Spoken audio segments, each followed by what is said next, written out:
Kindly subscribe to our YouTube channel. Click on the subscribe button below our video. Also click on the bell icon beside the subscribe button. This will notify you when we drop a new video. Follow us on all our social media as shown on the screen.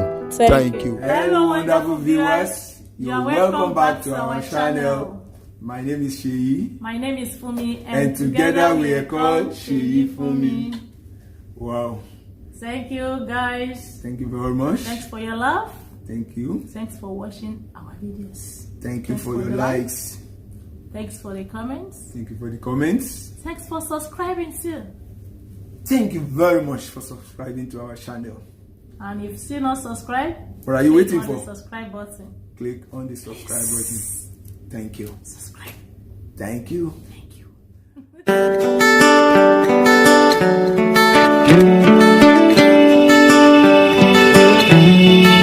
Conflicts in marriage. No marriage is immune from conflicts. The conflict that makes the friendship tight sometimes.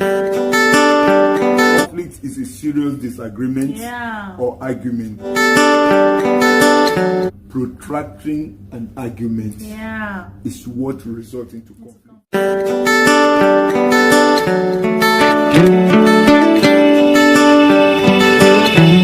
Today we will be discussing conflicts in marriage part 2, and we will be discussing steps that you can take to resolve conflicts in marriage.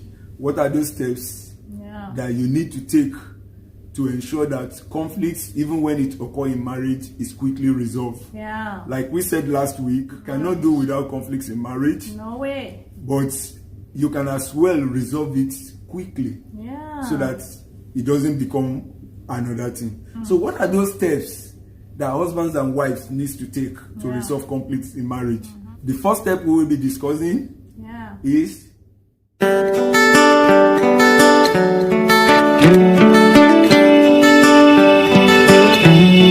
you need to kill selfishness.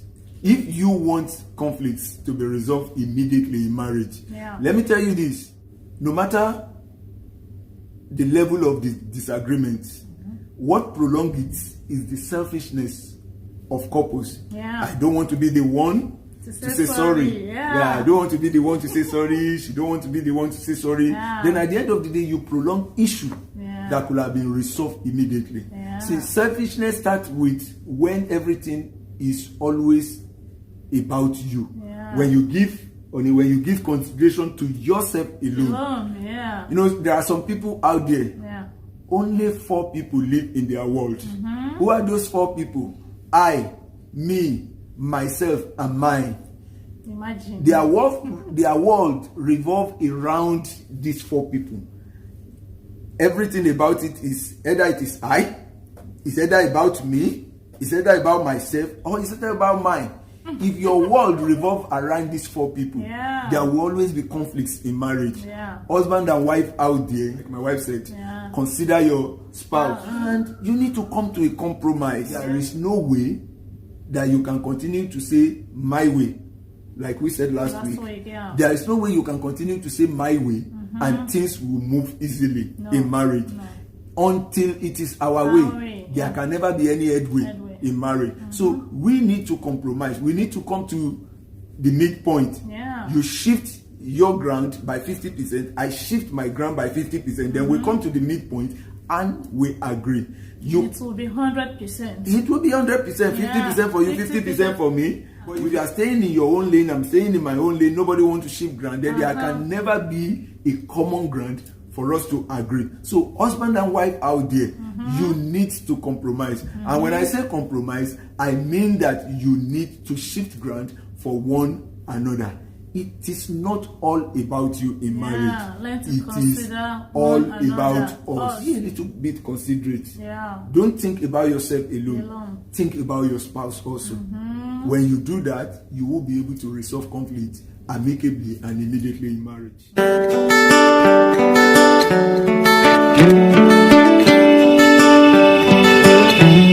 You know, some people are afraid of talking to their spouse. Like if you did something and you don't want your spouse to correct you, you know, each time he or she corrects you, you react in a negative way. Yeah. She might decide or he might decide to keep quiet, you know, but it will still not help the issue. You still have to speak out. Learn to speak out. Don't shy away from confrontation. If you cannot speak out, then you will be sweeping a lot of issues under the carpet. Wow. And at the end of the day, it will still come out in a bigger form. Even in a bigger form. Yeah, it will come out in a bigger form that you won't be able to handle it again. Yeah. So don't shy away from confrontation. Yeah, so speak it. Embrace it. Speak it out. Even if he's not going to take it as at that point. He's not going to take it immediately. If she's not going to take it immediately, still say it. It's better you say it, and later on you work on it, you speak it, you work it together, than for you to keep quiet and you were like, oh, I don't want to talk because if I talk, I don't know how she or he will accept it, I don't know what will be her or his reaction. So whatever the reaction is going to be, learn to speak out. Don't shy away from arguments. Like we said last week, healthy arguments makes marriage a sweet one, healthy arguments make marriage a sweet one. So learn to argue, speak out. But while speaking, don't say what you will regret later. You have to be careful of what you say, and it's not about what you say.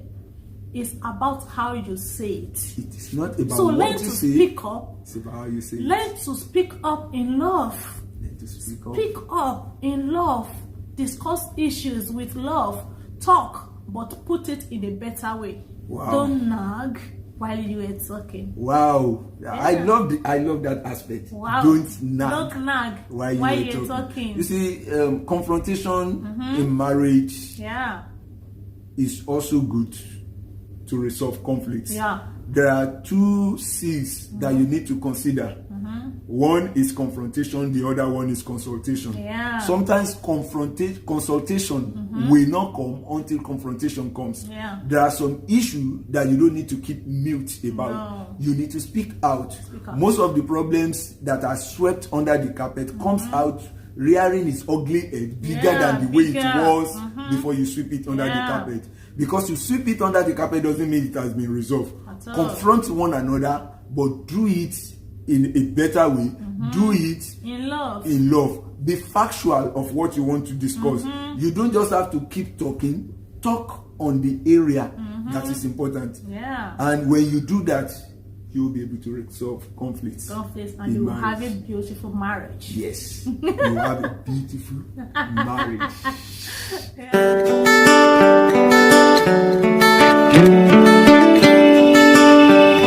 Most of the time, it is our ego that is preventing us from resolving conflicts in marriage. Yeah. I don't want to come down from my high horse.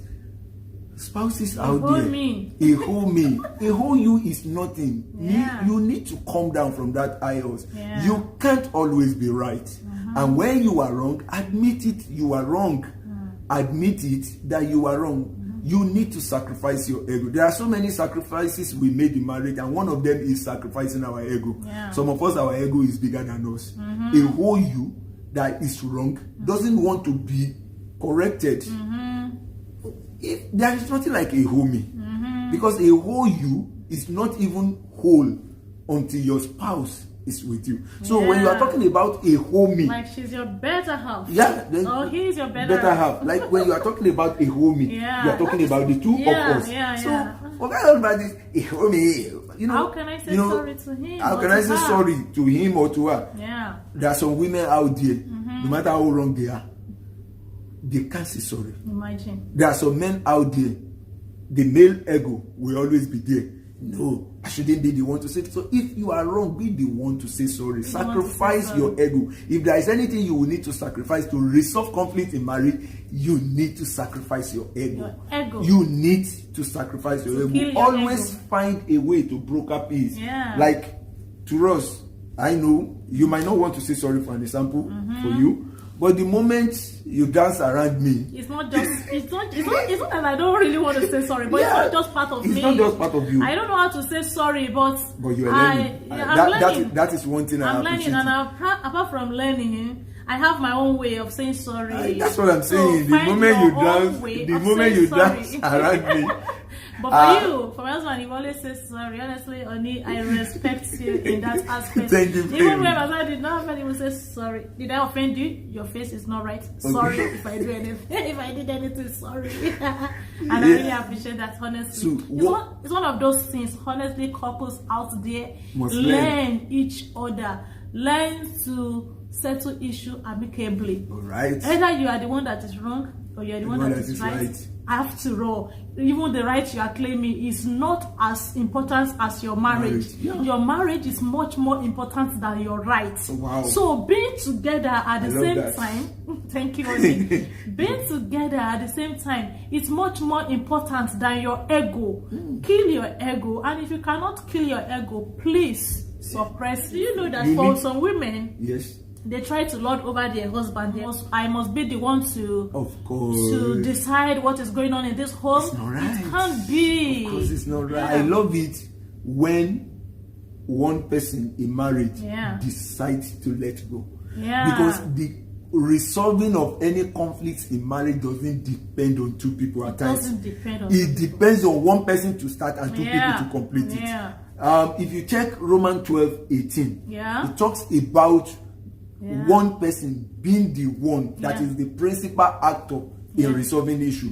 How does he put it? Can you please check on it? I'm going to read Romans 12:18 NIV. Okay. And it says, if it is possible, as far as it depends on you, live at peace with everyone. You know what I like about that thing? He said, if it is possible. You might want to hide in that, if it is not possible. But he said, as far as it depends on you. Which means that's what you are the determinant of whether the conflicts will continue or will end. Even if you are wrong. You, as the husband, you are the determinant. You, as the wife, you are the determinant. So you don't have to wait for your spouse that, I'm waiting for her to say sorry. I'm waiting for him to say sorry. This is what I learned. And sometimes, there are times couples are fighting and one is saying sorry. One is saying sorry, but the other one is not going to take it. Like you rightly said. You need not wait for somebody to bail the cat. Bail the cat yourself. Bail it. That's what I usually do. Be the one to say the first sorry. It doesn't cost anything. Even if you are the one saying all the sorry, keep saying it. At times, he or she will realize that I should be the one to say the next one. It's a gift. If you are gifted with it, keep saying it. I'm gifted with it and I keep saying it. It doesn't mean that I'm gifted with talking and I keep talking. Even when you are quiet, I will talk. So saying a sure way to resolve conflict is always try as much as possible to kill your ego.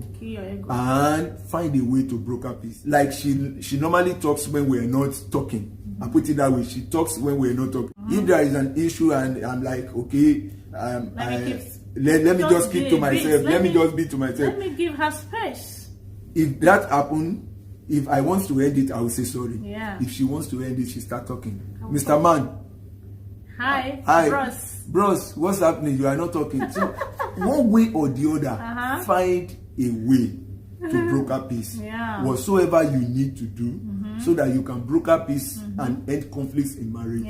Do it. Do it. Thank you. Be at peace with your spouse.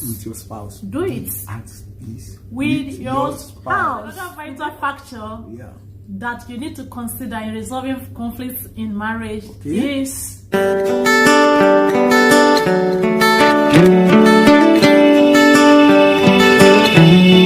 you argue, don't try to avoid your spouse or the causes of the conflict. Like we said earlier, trash it out. Speak it out, like we said. Say it. Don't, because of that, you don't want to avoid your spouse. And you know that neglection kills love. So say it.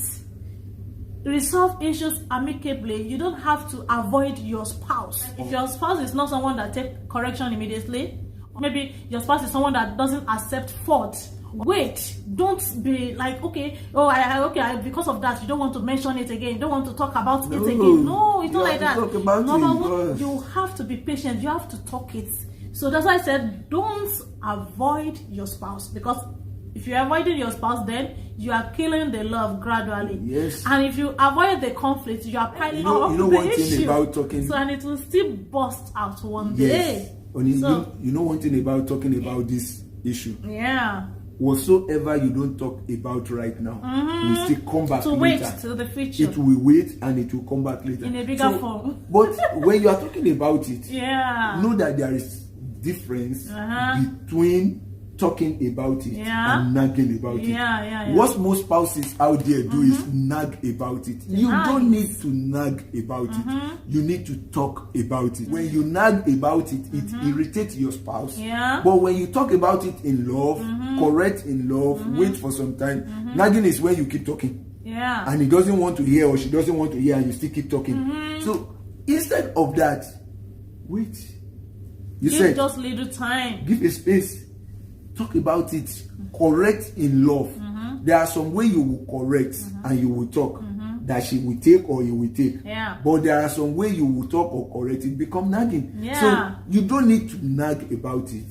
You need to lovingly talk about it.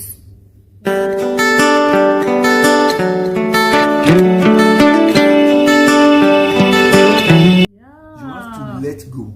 Let's go. Don't nurse grudges. Don't nurse grudges. And don't be grumpy. Don't be grumpy. Now, as I was saying the last time, some people are so much into nursing grudges. Wow. That their spouse feels uncomfortable around them. Imagine. Issue happened. He said sorry. She said sorry. Let go. Let's go. It is not until you show him or her that you are not pleased for 2, 3, 5, 6 hours. Hours turning into 2 days. 3 days. 1 week. The Bible say the Bible give room for you to even be angry. I won't say don't be angry. I said don't be grumpy. He said be angry, but sin not. Don't allow the sun to set on your anger. That is it. I allow you to be angry. I did something wrong on it. Be angry with me. Of course. It's fine.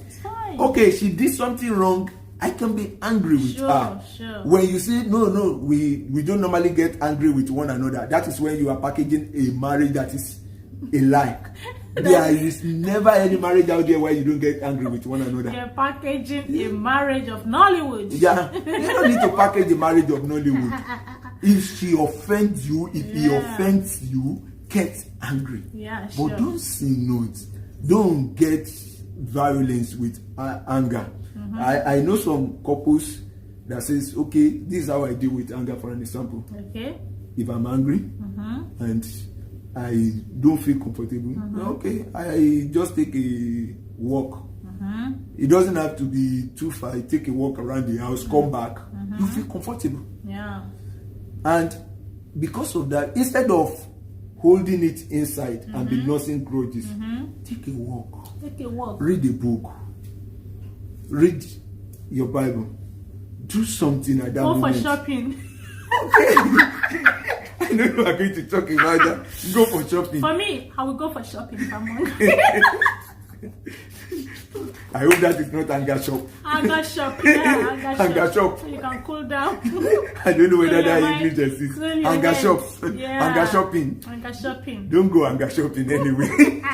Because you might spend more. I could remember some years ago, that I got angry and, I left the house. I went out and I went to buy this. And, when she said, my husband said, just pray that God will continue to provide so that when you are angry, you can go for shopping. But I wouldn't want you to be angry all the time.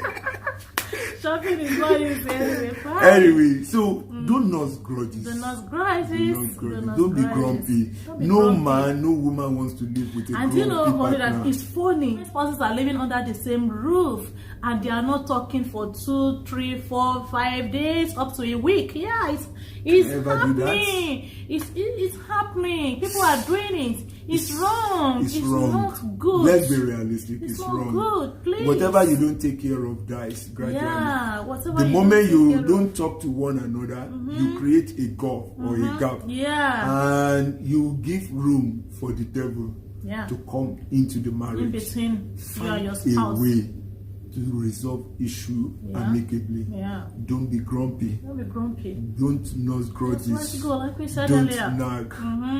Get angry. I will agree. Yeah. But control your anger. Don't let your anger control you. Yes. Yeah. Control your anger. Don't let your anger control you. Thank you. Yeah. Thank you.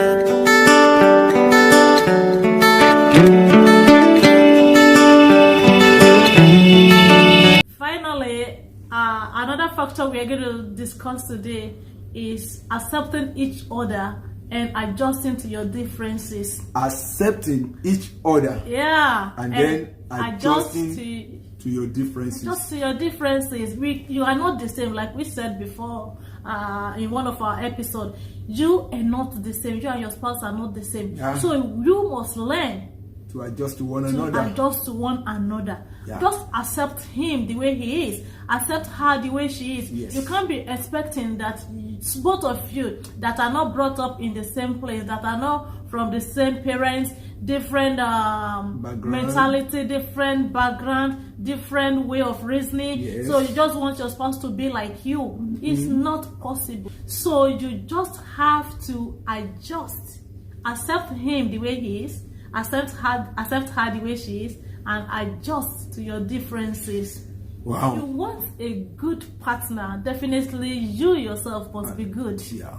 If you want your spouse to be better, then you yourself must be better. Yes. Start those things that you want him to do, that you want her to do. Start it first. When you start it, then from there, he or she can learn. Of course. He will learn, and before you know, he starts doing those things, she starts doing those things you want him or what you want her to do. Yeah. So, you learn what you live. Yeah, you learn what you live. If I keep being good, whether you like it or not, I have to be good. You will end up being good. I have to be good. If I am bad, as we grow up together in marriage, you become bad. I'll become bad. So, but the issue is very simple one. Yeah. Whatsoever you want in your spouse, be the one to do it first. Yes, that's why. You want him to have listening here?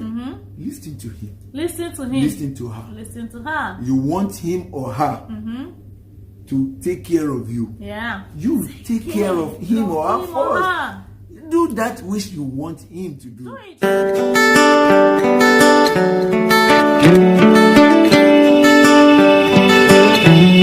Out there. Yeah. That is it for today. I hope you've learned one or two things about resolving conflicts in marriage. It doesn't have to be him or her. It has to be any one of you that will do it.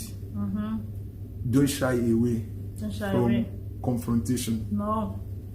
But ensure that you allow consultation to end every confrontation. Clarifying love. Don't sweep issues on the carpet. Yeah. Because if you do, they will still rear their ugly head up later. With time. Issues that you sweep under the carpet is like a time bomb just waiting to be detonated. Yeah. Ensure that you are not grumpy.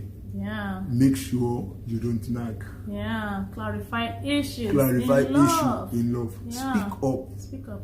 Don't stop talking to your spouse. Don't stop talking. When you do that, you will make marriage beautiful. Indeed. Indeed, yeah. Thank you very much. Thank you very much, viewers. Until next episode on Marriage is Beautiful, when we'll be seeing you. Sheyifumi is saying thank you. We love you. We love you. Okay. All right.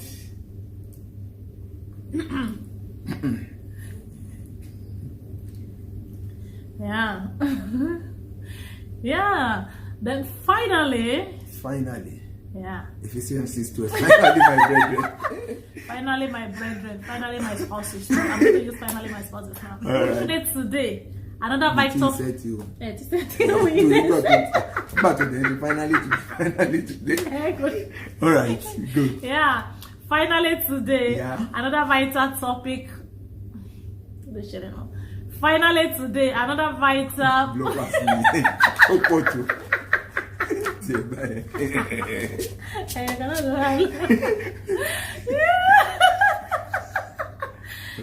Right. Yeah.